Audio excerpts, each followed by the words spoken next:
অনেক দিন পর গ্রামের বাড়িতে চলে এসেছি। আমার আম্মুরা তো বেশ কিছুদিন পরপরই বাড়িতে চলে আসে। তবে আমি খুব কমই আসি যেহেতু আমার পড়াশোনা আছে এবং অনেক কাজ আছে শহরে। তার জন্য গ্রামের বাড়িতে বেশ কমই আসা হয়।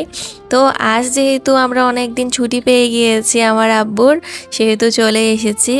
আর বাড়িতে আসলে সবাই একত্রে আসলে অনেক বেশি ভালো লাগে।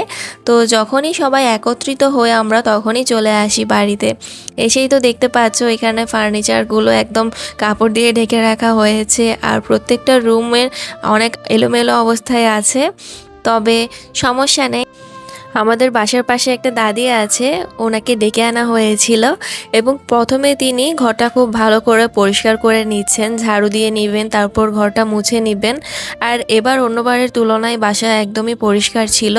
অন্যবার আমরা যখন বাসাটা রেখে চলে যাই তখন এসে দেখতে পাই একদম ধুলাবালি জমে গিয়েছে। এবার যেহেতু আম্মুরা খুব রিসেন্টলি এসেছিল তার জন্য একদম পরিষ্কার পরিচ্ছন্ন ছিল সব কিছু। আসার পরে আমার আপু এখানে রান্নাবান্না শুরু করে দিয়েছে, সাথে আমার দাদিরাও কিন্তু হেল্প করে এখানে আসলে, সেটাই ভালো লাগে।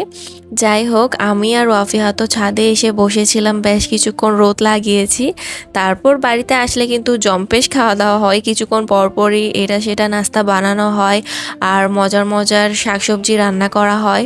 আর এখানে দেখতে পাচ্ছ বেশ কিছু গ্রামের শীতকালীন সবজি রান্না করা হয়েছে আর চুলাতে মুরগি রান্নাটা হচ্ছিল। সেটা হলেই খাওয়া দাওয়া শুরু করে দিব, কারণ আমার সবজি তেমন একটা পছন্দ না। যাই হোক, পরবর্তী